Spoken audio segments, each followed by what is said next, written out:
Great. So welcome, everybody. Thank you for coming along to today's Authors at Google Talk. I'm incredibly excited to welcome Doug Stevenson, who's going to be talking to us today about the power of story. Doug has had a 20-year acting career, of which 13 years was spent in Hollywood, acting in everything in movies ranging from Snoopy all the way through to Shakespeare. In your first movie, I believe that you were responsible for karate chopping Chuck Norris. No, actually, it was the reverse. I was karate chopped by Chuck Norris. Okay, there you go.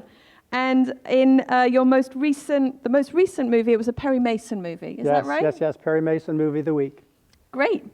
And so we're excited to be spending time with you to learn a little bit more about storytelling and the power of storytelling and the content that's in your book, The Story Theater Method. So, over to you. Thank you.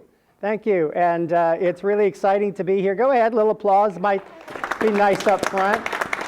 Thank you.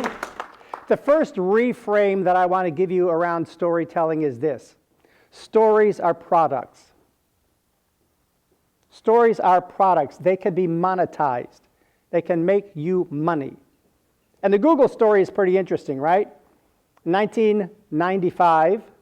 Sergey Brin and Larry Page met each other at Stanford, started to collaborate, developed a friendship. They were both technology guys. They decided, we've got something in common. And in 1996, they had created their first search engine. And this was probably the first search engine that had ever occurred anywhere in the world. It was a new concept, new idea. At Stanford University, it was called Backrub. And so here they are developing this thing, and it's really successful at Stanford, and the students are using it, and everybody's thinking it's really cool. But it took too much bandwidth over the computer system, and so they had to rework it a little bit. And in 1997, I believe it is, they decided we need a new name. Backrub is kind of weird. That's not the right name, and they came up with Google. They went out and bought the domain name, google.com. And over a period of time, they started to realize this is hot. This is amazing. This is good technology. We need to do something with this. And that's where story came in. They knew they had to go sit down with venture capital people, somebody who could give them some money, because they knew they didn't have the money themselves. They had to find somebody who could fund this idea. And so they went out and they started talking to different people. And they ended up getting lucky. There was this guy named Andy Bechtolsheim at Sun Microsystems. And they sat down across the table with him and they told the story of a vision they had for a search engine technology that would allow people to find any information anywhere. Now, this didn't exist outside of Stanford at that time, and it was a new concept and a new idea, and they had to paint this picture in Andy's mind of what this would be. They told the story. They walked out of that meeting with a $100,000 check. Are stories products? Did they sell that story? Did it monetize their business? Yes. And so what I want you to understand about story today is with this story theater method, we're going to expand the ability for you to engage and inform and entertain and grab people's attention with this story theater method, which is a combination of what I learned in Hollywood doing Shakespeare and studying movies and business presentations. Because storytelling in business is very serious business. So here's the exercise that I want you to do. Recall a childhood memory or your favorite movie. 5 seconds. Okay, you got something. It happened just that fast. Am I right? Did something pop up for you, yes or no? It happens just that fast. Your brain goes on a Google search of your entire life for all of the movies and all of the childhood memories, and something pops up. Now, what just happened? When you recalled that childhood memory, when you recalled that movie, your movie screen popped up, and what did you see? Did you see a picture, yes or no? Yes? Did you see a picture? Did you see a scene? If it was from a movie, did you see the scene in the movie? So here's what I need to do. I need some interactivity here. I need one person to share childhood memory and what you saw, and one person to share what was the movie and what did you see. So somebody raise your hand, I'll point to you and give me an idea what you got. What do you got? My childhood memory was with friends, riding big wheels down the street on my hill. Okay, how old were you in this memory? How far back does this go? Grade school. Grade school, so 6, 7, 8 years of age? Something like that. Okay, can you see that right now? Can you describe to me what you're seeing? Yes. Describe it. We're outside. It's a nice, bright, sunny day. There's a lot of people smiling. We're on our big wheels. There's people falling down. There's people racing back up the hill. There's a lot of activity. It's kind of loud. It's a lot of fun. We're by ourselves. There's no parental supervision. It's kind of dangerous. It's exciting. All right, do you hear the energy going on here? And why can he give me this in such detail? He is watching the movie right now. Would you agree? Yes. You're literally watching this movie and going step by step by step. While he's looking at me with his eyes on me, he is watching a movie internally. Vision out, vision in at the same time. Amazing, amazing technology. This gray matter in here, pretty interesting. Now, thank you very much. Somebody with the childhood memory, or the movie. Somebody with the movie, please raise your hand and give me something. Transformers, the animated movie. Okay. And I just remember when my friends my friends at this age knew it so well that we're reciting the lines from the movie and going through the different scenes. So you actually can recite it. It's memorable. Yep. And because you can see the scene and visualize the characters and the environment, you can remember what was going on inside that. Am I correct? Yeah. Yep. And so this is what happens to your brain. Literally, story is the most important communication tool you can have in your tool belt if you want to be memorable, if you want to be persuasive. Now, if you don't want to be memorable, if you want to just flap your lips and say a whole bunch of stuff in a room and people walk out and go delete and they go on with their business and nothing changes, then you don't need story. But if you want to be memorable like that movie and all of those scenes and all of that detail, then you need to be masterful with story. Now, here's the thing about everybody's memory just now. Why that childhood memory?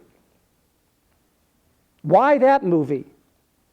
Because it was an emotionally charged event.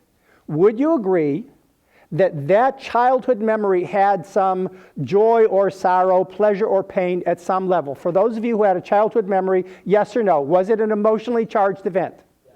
Okay. The movie. Was that a joyous movie? Do you really dig that movie? It was fun.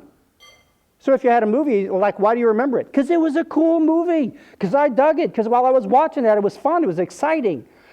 We don't remember things that aren't emotionally charged. So if you've ever given a boring presentation that was filled with all kinds of incredible data and it didn't stick, that's because there was no emotional connection. And you know what the number one reason I am hired to go out and work with companies and individuals and teams?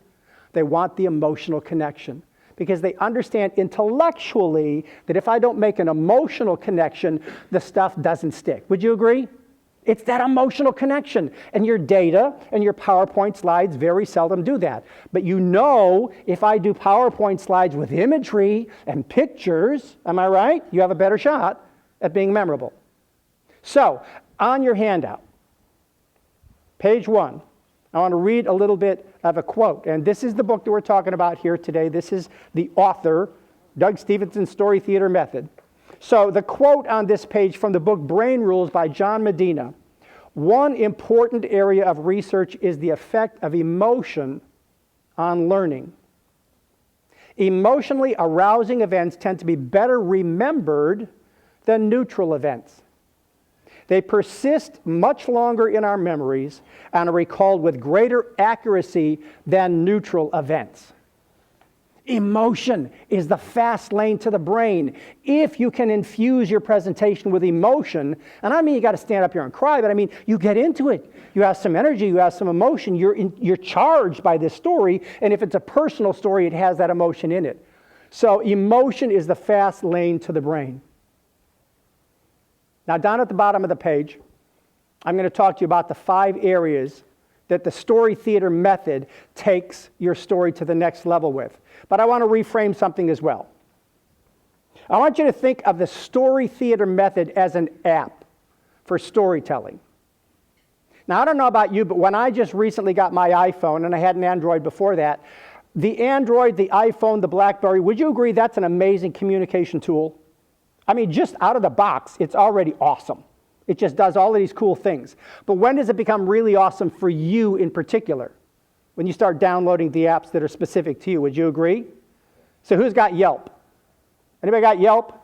I love Yelp. It helps me right here because I don't know where I am. I can find restaurants. I found a sushi place last night. So cool. Google Maps. Oh my gosh. I got lost yesterday. I went for a 6-mile run. I found a running trail.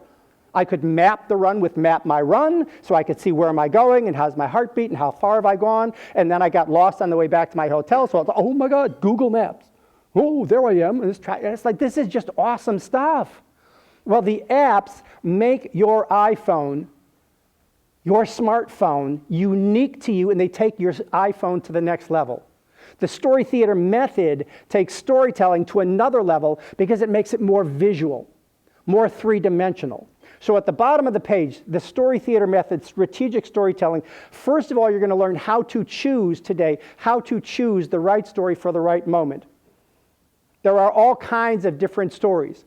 ConAgra wanted me to help them with their emerging leaders to not be so technical in their presentations, not so boring. Microsoft wanted me to help them find the stories for their sales presentations. Lockheed Martin wanted me to help their executives not go in and give these briefings that just put everybody to sleep. Everybody's got a different use for it, but there's a different story for every different use and utility. It's like every story is a different kind of an app. How to craft your stories to make them memorable. That's the 9 steps of story structure in the story theater method that I'm going to share with you today. How to craft the story. It's not enough to have an interesting story. It is not enough to just think, oh, I've got this story, I'll just tell it. Have you ever had the experience that in your mind you had this really good story? It was in your head, and it was brilliant in the shower. And you thought this is going to work in this meeting, and then you get up and you start telling that story, and it just starts coming out of your mouth, and you forget things, and you go out of sequence. Am I the only one who's ever had this happen? And you delete a critical piece of the story, and you don't know that you deleted it till 7/8 of the way through the story, and you go, oh my God, it won't make any sense without that piece. I'll insert it now. Does that work? Come on, tell me. No. Say no. It doesn't work because if you go out of sequence, if you don't have the right craft, it doesn't work. So the 9 steps of story helps you to do that. How to identify one clear and concise point. I'm going to share with you a little information about the phrase that pays today. And how to perform your stories for maximum impact. I'm going to perform a couple of stories today, and you're going to see how this story theater method allows the story to become 3-dimensional. So do I have any actors in the room? Anybody ever done any acting? Yes? See some hands?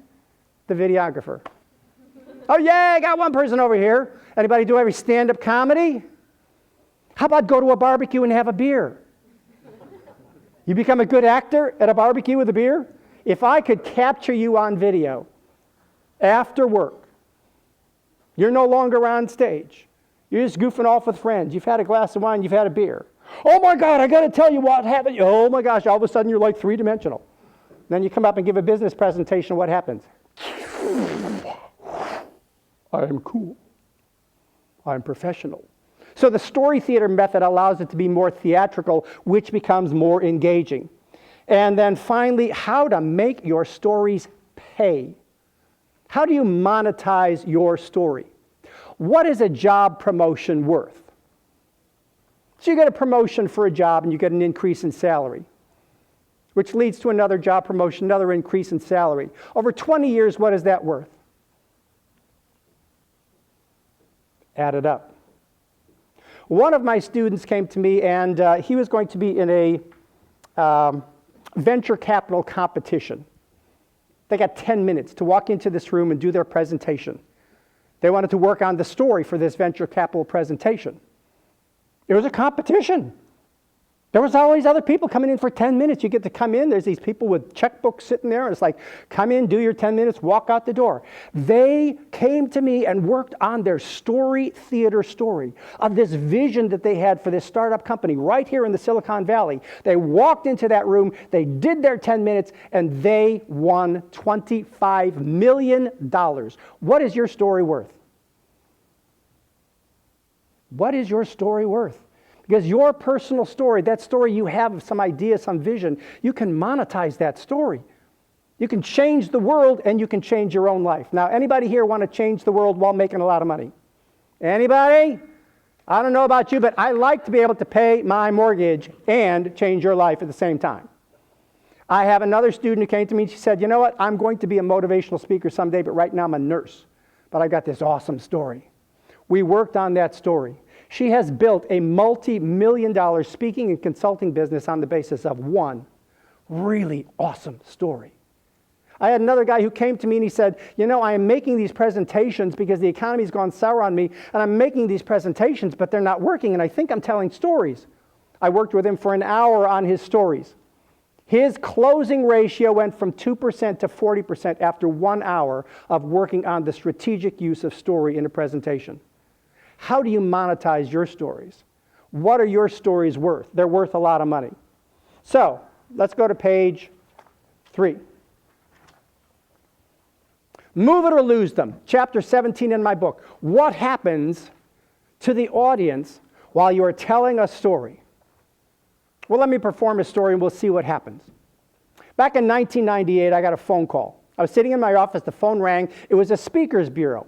And she called me up to let me know that I'd been chosen to do the after-dinner keynote speech outside of Kansas City in Overland Park, Kansas, the Positive Power of Change keynote speech. And she said, the meeting planner wants to talk to you. She wants to make sure that you're on the same page. Give her a call. So I called her up and she said, oh, I am in charge of everything. I don't do this kind of thing, but this is the annual meeting. It's a really big deal. So you have to be at the front desk at 5:30 p.m. And I'm going to pick you up and we're going to drive down to the restaurant. We're going to get set up and I got to do registration. I got to work with the caterers and the AV. Could you be, you have to be there at 5:30 p.m. Okay, 5:30 p.m. I'll be at the front desk. Fine. Now I was thinking to myself when I hung up the phone, okay, so she's not picking me up till 5:30 p.m. Man, if I fly in the day before, I'm going to waste the entire day. I never get anything done. I'm so bad on the road. Why am I so bad? How many times can I go to the gym? How many times can I read USA Today? How many times can I get a pedicure? But I had a rule, and I think you guys all have the same rule. If you're a business traveler, do you ever fly in for a meeting on the same day as the meeting? It's a bad idea, am I right? It's a bad idea. But I was thinking maybe it's possible because this isn't LA to Boston. This is Colorado Springs to Kansas City, middle of the country to the middle of the country. I thought maybe it's possible. I'll call my travel agent. You can tell how old I am because I was even using a travel agent. Yeah, hi, Carol. Yeah, hi. I'm good. How are you? Yes. Another booking, yeah. Kansas City, August 28th. Actually, Carol, could you look on the 28th? I know, I have a rule. 2:30? Really, 2:30? Well, no, she's not picking me up till 5:30. It would give me 3 hours. Is there a backup? There is. Okay. Okay. What's the routing? Through O'Hare. Okay. All right. Give me just a sec. Don't do this. Don't do this. Okay, let's do this. Okay, fine, thanks. I don't know why, but I just felt good about this. I felt this time it's going to work. Positive power change. I mean, that's what I do. So on the day of the booking, I went to the airport, took off on time, flying through the friendly skies, land at O'Hare Airport, walk out into Concourse B. Okay, Concourse B, departure board. Okay, there we go. Des Moines, Jacksonville, Kansas City. B-18 delayed. Oh, man. It's delayed an hour. Okay, well, it's only delayed an hour. Instead of 2:30, I get there at 3:30. Still 2 hours. Not bad. Went to the Red Carpet Club, had an hour to kill, came back, looked, departure board again, the Red Carpet Club, departure board, B-18, delayed again. Oh my God, finally, I get a flight out of Chicago into Kansas City. The plane had pulled up to the gate. It is on the ground, pulling up to the gate. 4:45. 4:45, oh my God, what did she say? At rush hour, there's very seldom enough taxis at the airport. But there's always the little blue super shuttle bus. They run every half hour. 4:45. You do the math. I am sitting in my seat.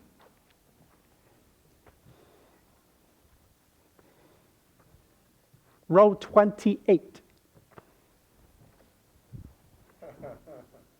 Window seat. I am literally in the last seat in the plane. I've got 15 minutes if there are no taxis to get all the way out to get to the curb. What are my chances? The positive power change. The positive power change. Okay, come on. Let's go down the aisle. People, let's move it down the aisle. Okay, come on. Positive power. Oh my God, 12 minutes. Come on, positive power change. Are you kidding me, lady? Is that your entire life? Have you ever float? You rookie. Jeez. Okay. All right. Good. Here we go. Okay. All right. Okay. Positive power change. Hit that. Come on. Finally, I get off the plane. Luggage carousel. Okay. 5 minutes. Okay. Come on. Shh. I finally get to the curb. Whoa. 5 o'clock. Whoa. Shuttle bus. No taxis. But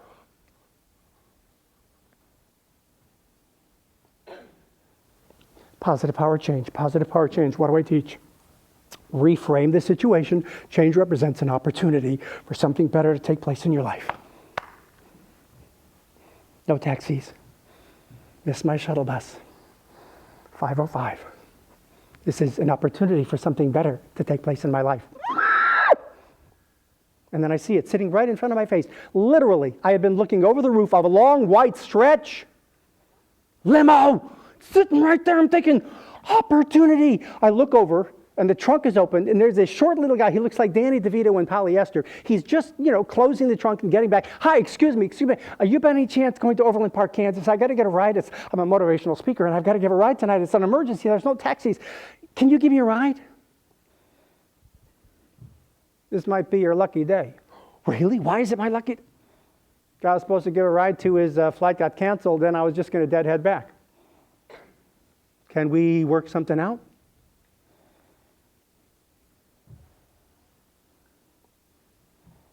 You got $20? I do have $20. Give me the 20. I give the guy $20. He takes my luggage. I'm sitting in the back of a limo. I'm thinking to myself, this is so cool. I mean, the positive power change, reframe the situation, change represents an opportunity. It actually is true. Oh my gosh.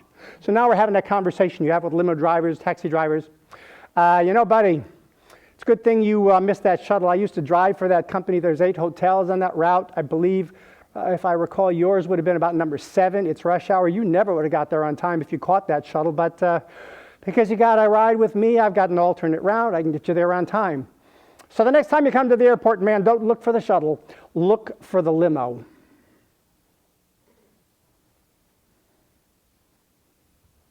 Look for the limo. Ooh, that's good. Look for the limo. Oh. Well, I went and gave the speech. 5:29, he literally drops me off at the hotel lobby. I give the speech, everything goes great. But the next day as I'm flying home, I'm sitting on the plane, kind of in that half awake, half dazed, half sleepy thing, kind of going over what happened yesterday and going over and over in my head like a mantra from a guru. Don't look for the shuttle, man. Look for the limo. Look for the limo. Look for the limo. Oh my gosh, look for the limo. Well, it just was such a cool message because this is the metaphor for my life. When things go wrong, if you focus on solutions rather than problems, if you look for the opportunity, they're there. Well, you got to look for the limo or else it's not going to appear. Now, how about you? Have you ever had a project that doesn't go according to plan? Yes or no? You ever had something in your life not go according to plan? Your first divorce? Your second divorce? Your teenagers? Well, my challenge for you is the next time things aren't go according to plan, focus on solutions rather than problems. In other words, look for the limo. Say that with me nice and loud. Look for the limo. Oh my gosh, that's story theater. Now, is that engaging? Did you watch the movie in your mind just now, yes or no? Yes or no? Did you see it? Yes. Did you participate in it? Yes. Here is the really cool thing about this. Where did you forget that you were sitting out there watching me tell a story, and without knowing it, you slipped inside the story, and you were in it somewhere. You were literally in one of the environments. You were feeling an emotional state. So I need 3 people. Very quickly, raise your hand. I'll point to you. Where were you inside the story? Right there. What do you got? You were trapped in row 28 in the back of the... How about row 28? Was anybody back there with me? Oh my gosh, did you get some anxiety? You probably got some anxiety. And how many of you were also ticked off at that lady? I have had a lot of people go, I hate that lady. I think, you're listening to me tell the story, but you had hate in your heart while you were listening to me tell the story because that lady was driving you nuts. Where else were you in the story? Thank you very much. Where else? Two more people. What? Talking to Danny DeVito, the driver. Talking to Danny DeVito, so I'm at the curb and I got the dialogue going on, so you're kind of seeing that. You're seeing the curb. Where else? Anybody else? Similar situation, but when the super shuttle has just left. Super shuttle, oh my gosh! That sense. Now, was there emotion connected to these scenes that you were in? Yes or no? Did you feel it? Did you have joy and sorrow and frustration? Did you laugh? Did you feel it? Yes or no? Yes. Because you did. You cannot. This is the thing about story theater that is so compelling. You cannot not go with me into these scenes. You cannot not do it. And it doesn't matter where you're from. And this is the beauty of story theater. It is a universal language. I have done this all over the world. I even did this in Japan with a Japanese interpreter, and people still got it. I have done it in Malaysia. I've done it in Spain. I've done it all over the United States. It is the universal language because it is theater. It is behavior. It is not just telling a story. It is showing and telling a story. Now, this is the app to take story to the next level. So here's the question. What's your story? And is it worth working on this story and making it a little bit more colorful so that you can monetize that story and turn that into $1 million story? Because your story can take you to the next place, but at the same time it can influence and persuade people to go to the next place, but they won't do it if they just hear it and understand it. Understanding a concept does not change hearts, minds, and behavior. It does not get people to write a check. It does not get people to say, okay, you've convinced me, all right, I'm going to go along with your idea. No, there's got to be something more compelling. So, the idea here, and at the top of page 3, you can see what I'm asking for, the visuals. When you're creating a story, you need to make it visual. So I want you right now to all identify in your mind a story that you would like to be more amazing, more colorful. So if you're watching this on video, on YouTube or on the feed, what is that story that you'd like to make more amazing, more colorful, more compelling, more emotionally dynamic? So just think about that for a second.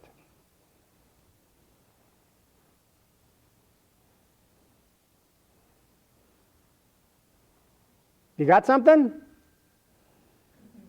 Now, I want you to visualize when you were experiencing that event in your life.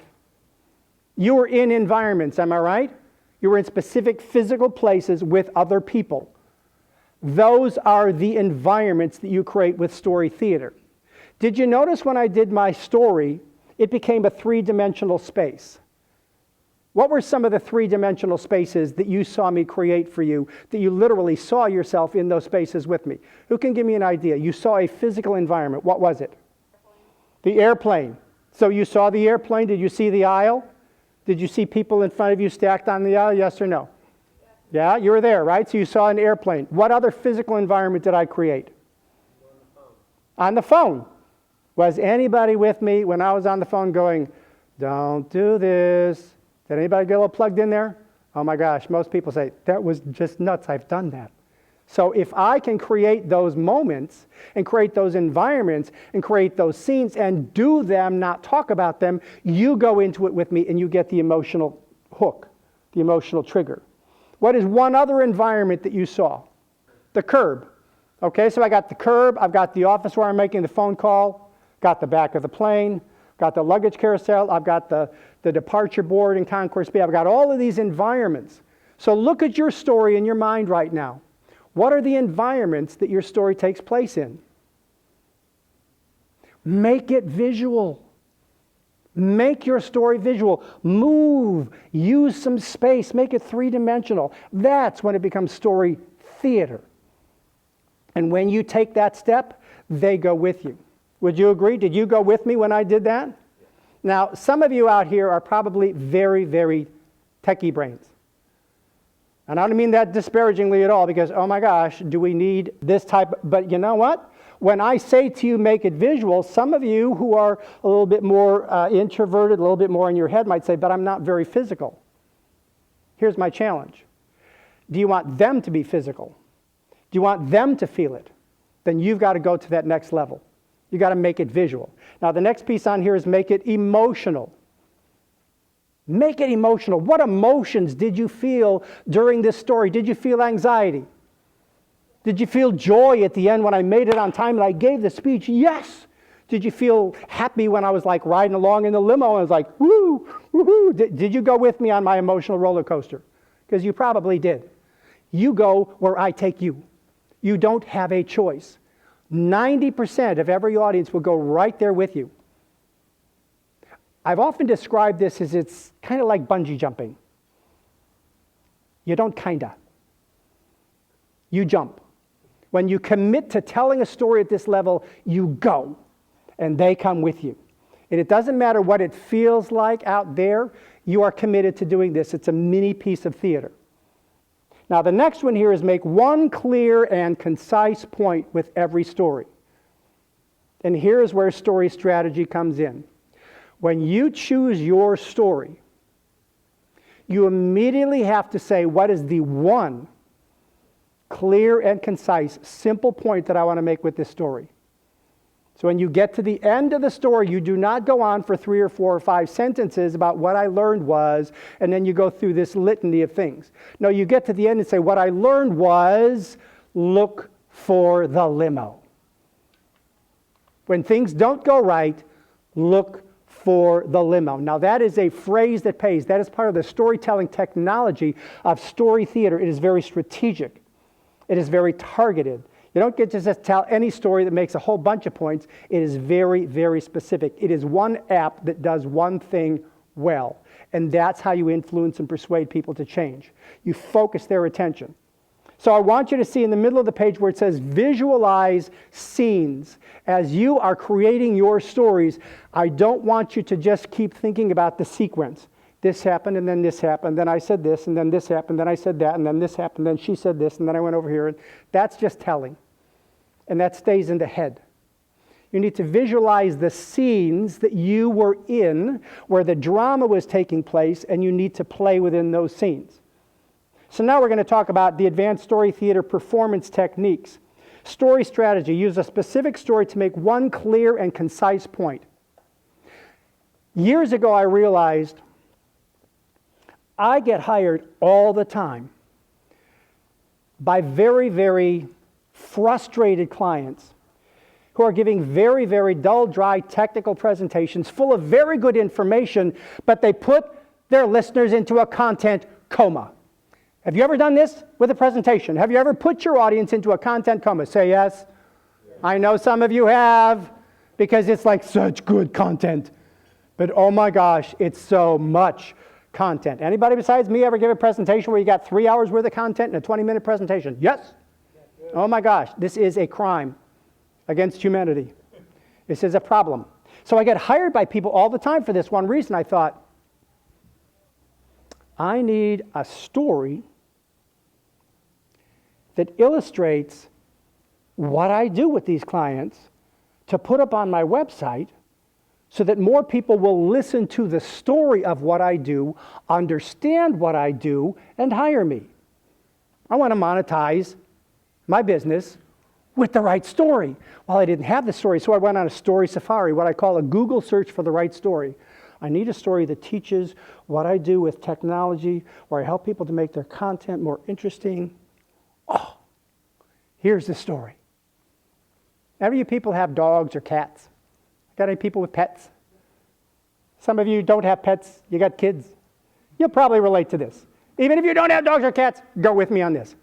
I grew up with dogs, Irish setters. My dad was into Irish setters, and we had Irish setter. We had Dawn, we had Penny, and as a kid, I always had dogs. And I thought, this is so cool, because when you're a kid, you just get to play with the dogs, but your parents take care of them. They're the ones who spend the money, am I right? So as a kid, it's like, this is great. Well, as an adult, all of a sudden I realized, I want my own dog. So I went out and I got this little black lab puppy, 6 weeks old, just this little ball of fat and fur and just adorable. And I named her Jaya, and I raised her, and she was just adorable. She was my best friend. When I was down in Hollywood, I needed a buddy. Well, about 2 years into this relationship with this dog, she got sick. I'd never had to deal with this before, but all of a sudden she was very lethargic. She wasn't eating her food, and I thought, something's going on with this dog. Jaya is not good. I got to take her to the vet. So for the first time I'd ever had to do this, I took her to the vet. He diagnosed her. He said, yep, she's got a cold. She's a little bit sick. Here's some pills. Give her a pill at breakfast and a pill at dinner. Thought, so easy. Just give her a pill at breakfast. So that night at dinner, I was going to give her a pill. And I said, come on, Jaya, I know, come on, come here. Good girl, sit. I know, you don't feel very well. Hi, I know, I've got to give you a pill. What did he tell me to do? Okay, so Jaya, I've got to pull your mouth open. I've got to shove this down into the back of your throat, and I'm going to hold it, and you're going to swallow it. Yeah. Come on. Why are you looking at me like that? Come on, swallow the pill. Okay, what did he say? Okay, if she just looks at you, massage her throat. Massage the throat. Good girl. So did you swallow it? So she spits up the pill on my hands. It's like, this is ridiculous. I tried this 3 more times. I went through 4 pills. They cost a lot of money. Am I right? Oh my gosh, they cost a lot of money. Anybody who have kids who are a little bit fussy with their pills? Dogs, cats, gerbils, pythons? So anyway, I was really frustrated with this. I figured, who knows how to do this? I called my friend John. I said, John, you've had dogs your entire life. What do you do? Well, you got any peanut butter? John, do you need some peanut butter? Are you asking for me to bring some peanut butter over? No. Do you have some peanut butter? Yeah, I've got peanut butter. Hide the pill in the peanut butter. I see some heads nodding. I thought, this is so strange. Hide the pill in the peanut butter. But I did it. I went and I got some peanut butter. I scooped it into my palm, and I put the pill inside the peanut butter. And I went over to Jaya. Come here, Jaya.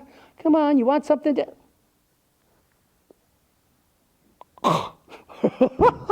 Yes, good girl.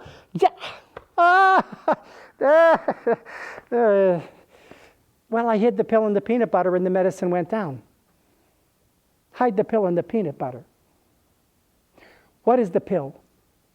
The pill is all of that information that you've got in a presentation that is so hard to swallow for the listener's brain because it's just too much. And sometimes it's too dry and technical. Would you agree? The pill is good medicine. It's good information, and yet it's hard for their brain to swallow it. Would you agree? Yes or no? Because sometimes it's just like, oh my God, I get this. Why don't they get this? Because you're brilliant and they're not you. That's why. And so when you are coming up with a whole bunch of data that you need to put into a presentation, my counsel for you is to hide the pill, the good medicine, in the story butter. Because the peanut butter sticks, the story sticks. That story is the strategic use of a story to make a specific point. Did you see the dog? Did you see me giving her the pill? Did you feel it? Did you feel the saliva? Anybody? Yeah. So that's story theater once again. The strategic use of a story to do a specific thing. I can tell you for a fact, I've put that up on my homepage on my website. I now get calls from clients from all over the world that used to come to my website and keep going. Now they come to my website, they watch that video, they pick up the phone, and they talk to me. That's monetizing your story. That's $1 million story. How much is your story worth? Now the next one here is in moments, acting or reenacting moments in your story. The in moments, the acting out of these moments like playing with the dog, going to the back of the plane, getting off the plane, being at the luggage carousel, being at the curb, I call them in moments. And literally, here's where the theater in story theater comes in. In story theater, I take moments in my story and I go back to when I was an actor on a stage in a play, and I am in a present tense recreation of a moment in time.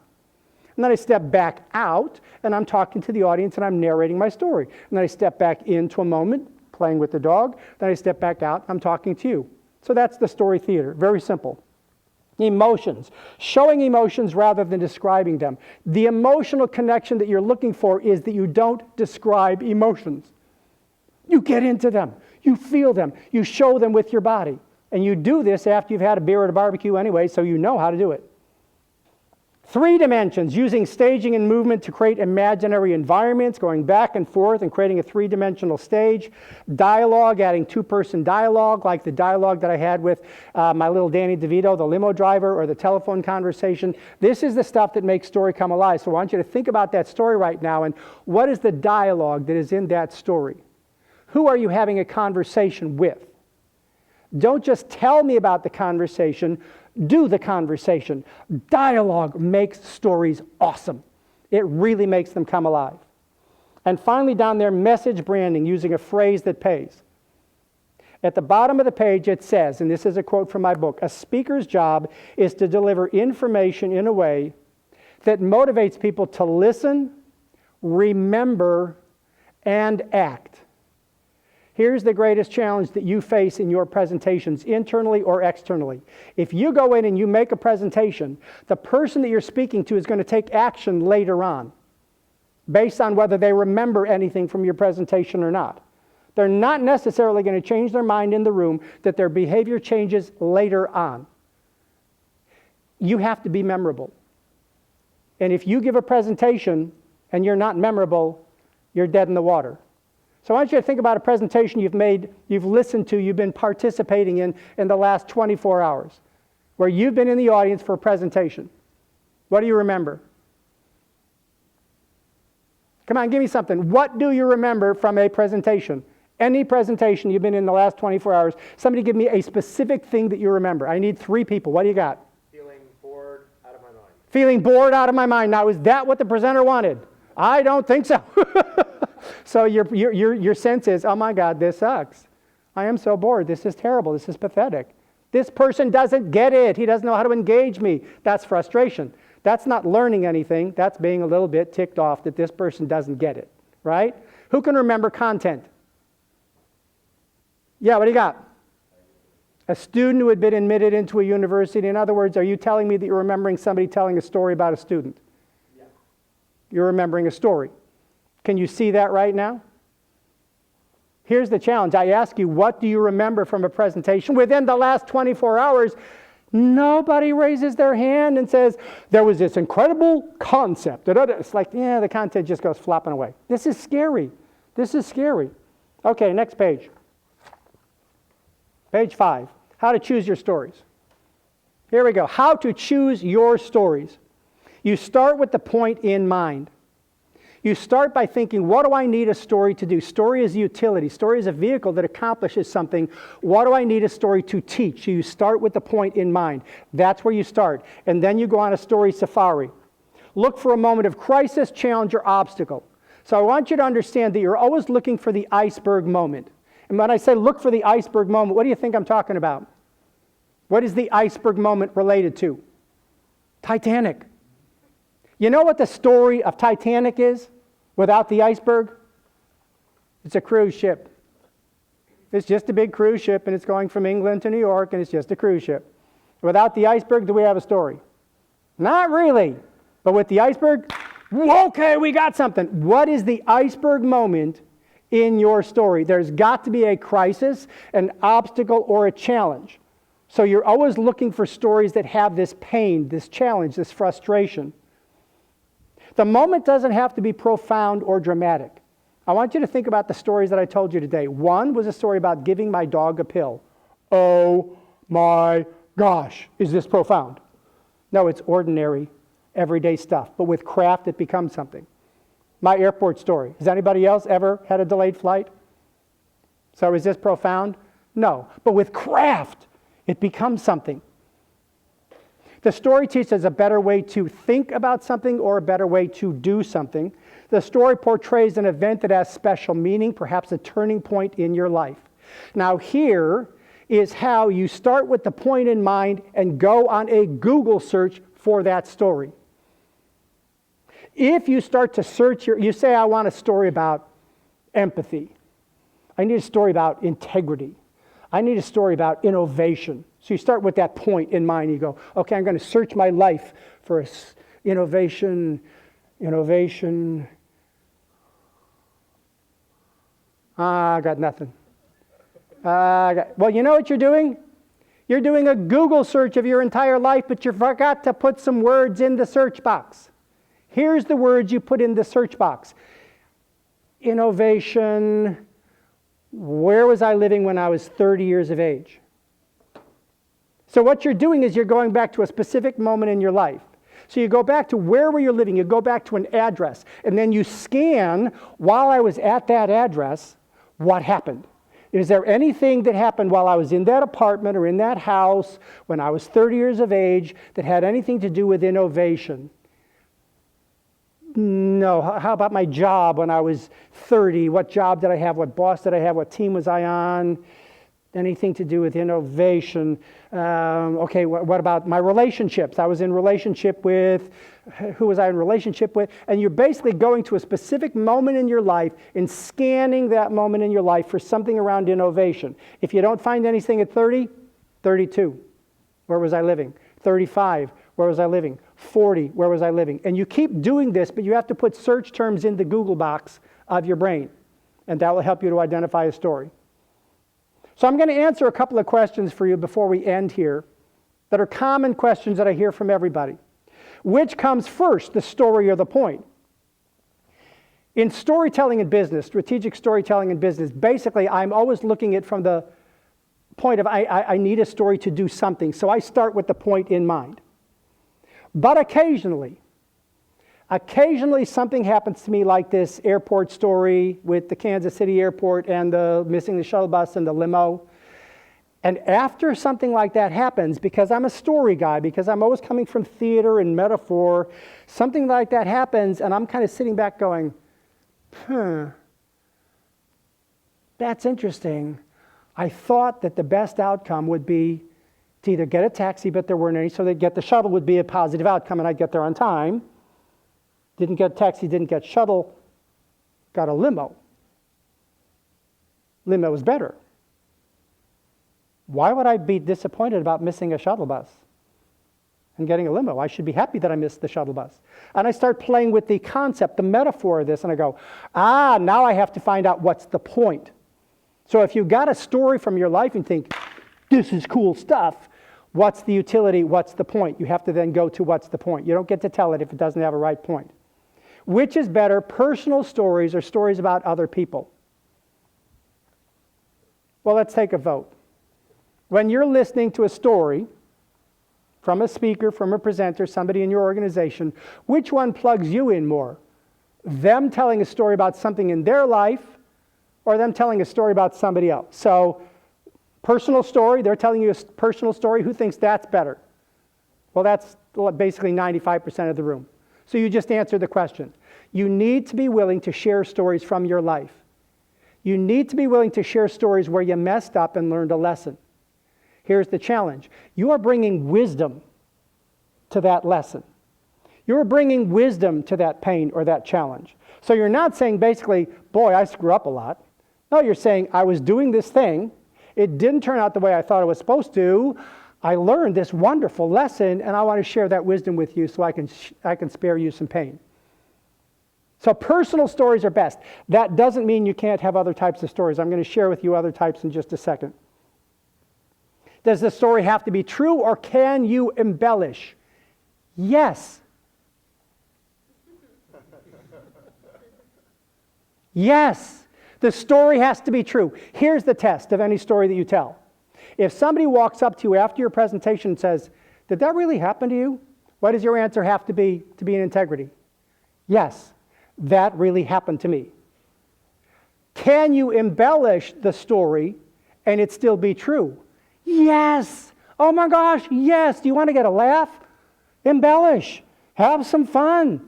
I don't remember when I was at the back of the plane, if there was a lady whose entire life was in the overhead bin and in her luggage. I don't remember that specifically about that flight, but I fly a lot. Is that true on just about every flight, that there is somebody who has never flown in their life and they've got no idea what it means to fly on a regional jet? Am I the only one? And so I insert that in, that's an embellishment. But the story is true, that happened to me. So it has to be true, and yes, you can embellish it. How long should a story be? As long as it takes to be powerful. I told you 2 stories today.